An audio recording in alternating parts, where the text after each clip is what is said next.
ശഅബാൻ 15 വരുന്നുണ്ട്. അന്ന് നോമ്പെടുക്കുന്ന കുറെ ആളുകളുണ്ടാവും. അപ്പണ്ടാവും മുടക്കി ബറാത്തിന് നോമ്പെടുക്കണ്ടെന്ന് പറയുന്ന മുടക്കിണ്ടാവും ഇല്ലേ? റജബ് 27 നോമ്പെടുക്കുമ്പോ റജബ് 27 നോമ്പ് സുന്നത്തില്ല എന്ന് പറഞ്ഞ മുടക്കിണ്ടാവും. അങ്ങനത്തെ മുടക്കികളെ അനുസരിക്കാൻ പാടില്ല. എല്ലാ മാസവും 27 നോമ്പ് സുന്നത്തുണ്ട്. റജബ് 27 നോമ്പ് സുന്നത്ത്. അതിന്റെ പുറമെ അത് മേറാജ് ദിനമാണെന്ന നിലക്ക് പ്രത്യേകം സുന്നത്തുണ്ട് എന്ന് പറഞ്ഞ ധാരാളം പണ്ഡിതന്മാരുണ്ട്. ഇതുപോലെ എല്ലാ മാസവും 15 നോമ്പ് സുന്നത്തുണ്ട്. ശഅബാൻ 15 ബറാഅത്തിന്റെ പകലായതുകൊണ്ട് പ്രത്യേകം സുന്നത്തുണ്ട് എന്ന് പറഞ്ഞ പണ്ഡിതന്മാരും ഉണ്ട്.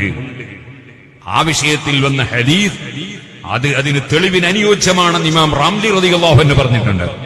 അപ്പൊ നമ്മൾ വിവരമില്ലാത്ത ആളുകൾ പറയുന്ന മുടക്കലുകൾക്ക് വിധേയമാകരുത്. ഇതുപോലെ പല സംഗതിയുണ്ട്.